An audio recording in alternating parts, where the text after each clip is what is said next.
Tisha, and Rupa had been excited to move into their new house. It was spacious, well-lit, and had a large backyard. However, their excitement was short-lived as strange things began to happen.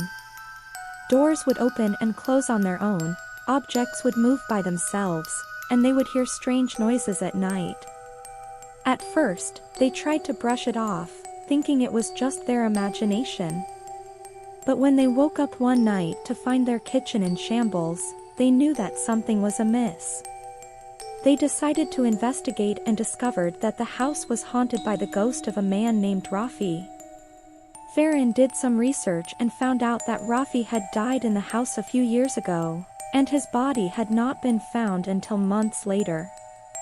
Despite their fear, Farin, Tisha, and Rupa decided to dig deeper and uncover the truth behind Rafi's presence in the house. They consulted with a local medium who helped them communicate with Rafi's ghost. Through their investigation, they discovered that Rafi had been wrongly accused of a crime he didn't commit, and he had been seeking justice for his name to be cleared. The girls decided to help Rafi, and after much digging, they found evidence that proved his innocence. With his name cleared, Rafi's ghost left the house, and Farin, Tisha, and Rupa could finally live in peace. They had conquered their fear and proved that even in the face of the supernatural, they could be brave and stand up for what was right. Farin spent her first night in the mansion feeling uneasy. She had heard strange noises coming from the walls, and the chill in the air was almost unbearable.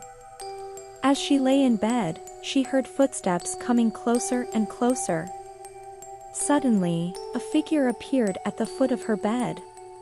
It was the ghost of a man, dressed in old-fashioned clothes, with a look of anguish on his face. He introduced himself as Rafi, and told her that he had been murdered in the mansion many years ago. Since then, his spirit had been trapped there, unable to move on. Farin was frightened, but also intrigued. She had always believed in the paranormal, and now she had a chance to experience it firsthand. She started doing research on the mansion's history, and soon discovered that Rafi's story was true. He had been betrayed by his closest friend, Safi, who had framed him for a crime he didn't commit. Determined to help Rafi find peace, Farin enlisted the help of her friends, Tisha and Rupa. Together, they embarked on a mission to uncover the truth about Rafi's death and clear his name. As they delved deeper into the mansion's past, they uncovered a web of lies and deceit that had been hidden for generations. It turned out that Tipu, Farin's own grandfather, had been involved in the cover-up. In the end, Farin and her friends were able to solve the mystery and set Rafi's spirit free. They had uncovered the dark secret of the mansion, and with it, they had uncovered a part of their own family's history. The ghostly presence was strongest in the attic, where Tisha and Safi had planned to set up a home office. Every time they entered the room, they felt a chill in the air, and heard strange noises coming from the walls. One night, as they were working late in the attic, they saw a figure appear in the corner of the room. It was the ghost of a man, dressed in old-fashioned clothes, with a look of anger on his face. He introduced himself as Tipu, and told them that he had been the previous owner of the mansion. Tipu had died in the house under mysterious circumstances, and his spirit had been trapped there ever since. He had been trying to communicate with the living for years, but had never found anyone who could hear him until Tisha and Safi moved in. At first, Tisha and Safi were terrified by Tipu's presence, but as they learned more about him, they began to feel sorry for him. They realized that he was just a lost soul, searching for a way to move on.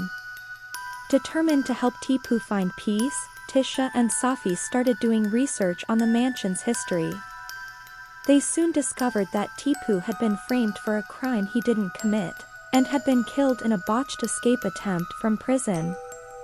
With this knowledge, Tisha and Safi were able to help Tipu clear his name and find the closure he needed to move on to the afterlife.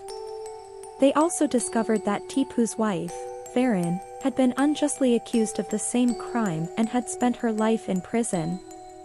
Tisha and Safi were able to find evidence to clear Farin's name as well, and with their help, she was finally able to rest in peace. The house was no longer haunted, and Tisha and Safi were able to turn it into the home of their dreams,